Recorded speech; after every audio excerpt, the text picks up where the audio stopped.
Luan Panda está de volta com a segunda rodada das travessuras no xadrez presencial. Da última vez, jogamos F para o rei aqui, mas desta vez estamos com as peças brancas. Estamos jogando contra uma criança da Alemanha de novo. Então, Alemanha duas vezes seguidas. Desta vez, a criança tem um rating um pouco mais alto, um 795. Isso é o que acontece quando você continua vencendo. E o que estamos aprontando? E 4 e 5 faz sentido. Podemos tentar algumas boas travessuras com o cavalo, jogar com o D, pular desse jeito, mas é isso. Sim, aparentemente o cara é meio fã do Bong Cloud. Então vamos para o mais clássico dos Bong Clouds. E o garoto está confuso. Por que o rei está ali? Que tipo de besteira estamos fazendo? Eu não sei. A gente está meio viajando ultimamente. Então, a melhor maneira de punir essa abertura é tentar algum tipo de lance, D5. Mas levar o cavalo para cutucar o peão também não é nada mal. A gente só vai lá e salva o peão. E quando o D acontece, capturar aqui é sempre arriscado. Foi isso que eu preparei para a partida. Se eu capturar, o grandão entra e a gente vai ser espremido. Então vamos tentar manter a posição fechada.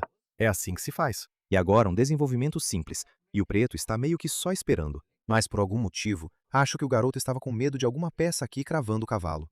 Então avança o peão. Não é o fim do mundo. E agora a gente captura o peão, porque o problema é que eu realmente quero que essa peça saia. Não consigo. Como foi avançado, meio que temos que capturar.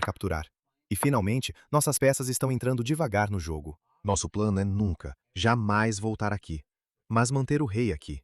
E dependendo da situação, ou o rei vai para D2, F2, e esse é o plano. A posição está completamente perdida.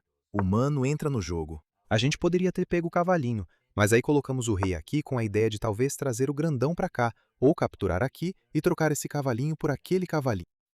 A peça vai ali para tentar aquela cravada para ganhar material. A gente tenta expulsá-la com a nossa peça. A peça volta. E agora, isso aqui é o que eu chamaria de nosso grande erro nessa partida. A gente deveria só ter pulado com o cavalinho, feito a defesa, colocado o peão gordo ali, qualquer coisa.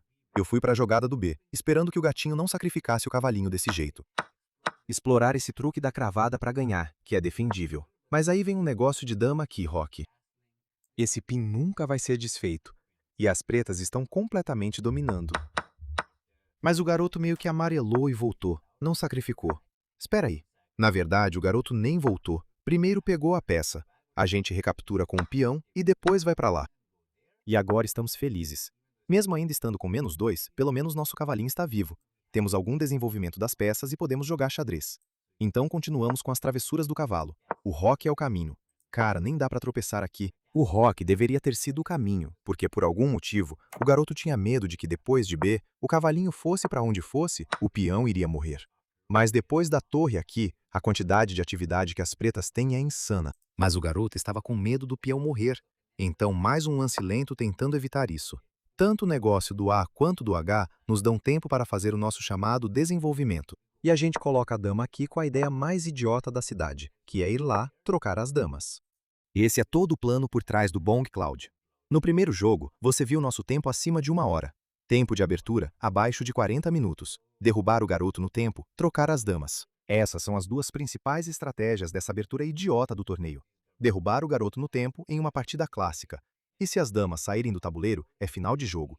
Quero dizer, a gente dá aulas de final de jogo para a Meg para poder vencer qualquer um. E felizmente para nós, o garoto não tentou pular com o cavalo ou fazer alguma jogada de dama aqui, mas foi para o lance do peão F. E assim que a dama saiu do tabuleiro, ficamos tranquilos. É como se as pretas tivessem perdido toda a vantagem. Temos a vantagem do tempo. Temos confiança. Temos felicidade. Estamos tranquilos. E agora começamos a jogar tipo um computador. Tomamos o controle do centro. Se você capturar, podemos recapturar. Você coloca o peão ali tentando pressionar, mas uma torre entra no jogo. Nosso único problema é essa peça. Se essa peça aparecer aqui, vamos esmagá-lo. Ainda assim, o jogo precisa ser jogado. A peça recua, com medo de alguma tática com salto de cavalo. Não nos importamos. Pulamos de volta, tentando atacar o peão 2 vezes. E agora, as pretas, ao invés de simplesmente fazer uma defesa básica, bolaram uma ideia de ir ali, cutucar a torre aqui, dizendo que nossa peça está mal colocada e depois ir para lá. Mas a gente pode simplesmente tomar, pular com o cavalo, querendo ir aqui, cutucar os peões. E essa peça vai por esse caminho. E de novo, 28 lances para o gatinho, 52 para a gente. Estamos tranquilos. Ele tenta atacar a peça. A gente vai para o plano na coluna G. A torre vai aqui tentando cutucar o peão.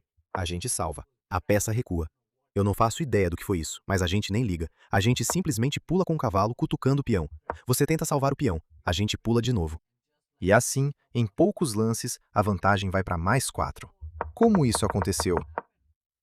Num piscar de olhos, a posição estava igual. A gente vira isso rapidinho, é insano. E assim, nosso cavalinho entra, cutucando a torre e o peão. Tem que voltar. Nossa peça, que estava dormindo nos primeiros 27 lances, agora entrou no jogo. O cavalinho é um verdadeiro pesadelo. O cara é um dragão, cravando e ganhando. Você tenta desfazer a cravada. A gente só dobra a pressão. E de novo, olha o tempo. 15 minutos para o garoto. 48 minutos para a gente. Todas as nossas peças estão fluindo. Aqui, eu meio que dei uma vacilada. Eu acabei de ver que eu podia capturar o peão e igualar a partida. Mas aparentemente tinha uma ideia melhor de ir ali, procurar alguma tática de cravar e ganhar. E depois de algum tipo de ataque ao rei, a gente podia colocar o cavalo aqui, ameaçando a peça, ameaçando a torre. E não tem como salvar. Então, a gente poderia ter ganho um material legal, mas não foi o caso. A gente só viu o peão, capturou e meio que simplificou. Sabe, coloquei o cavalo aqui, tentamos ser ativo. Fui para a 7ª fileira, troquei todas as torres e acreditei nas minhas habilidades de final, que um peão é suficiente para vencer. A gente coloca o cavalo, ganha mais um peão, mas na verdade, um desses peões vai cair e vai virar uma corrida. Um peão contra esses 2 peões. Mas a gente encontrou o jeito certo, que é simplesmente avançar. Não se importar com os peões, ativar o rei quando der e só avançar. O rei pode fazer o que quiser. Avança. O rei está tentando ser ativo. Ele quer entrar. A gente diz não. A torre pode tentar alguma coisa, mas nossos 2 peões passados são fortes demais. Olha só esses peões avançando. Aí a gente pega o grandão, tem que sacrificar. A gente recupera, nem dá para tentar avançar. Nosso cavalinho chega a tempo. E aí, devagar, a gente só encurrala o gatinho. Se você avançar, a gente nem vai capturar. Avança tudo. Você nem consegue pegar o grandão. Podemos promover, subpromover, te seguir e ganhar. É meio insano que a gente realmente jogou o Bong Cloud mais idiota, o mais idiota de todos. Nem foi o falso Bong Cloud, e ainda saímos ilesos. Tipo, não era para ter dado certo, mas de algum jeito o rei sobreviveu. Quer dizer, eu nem sei o que dizer. 2 de 2 jogando a abertura mais idiota da cidade.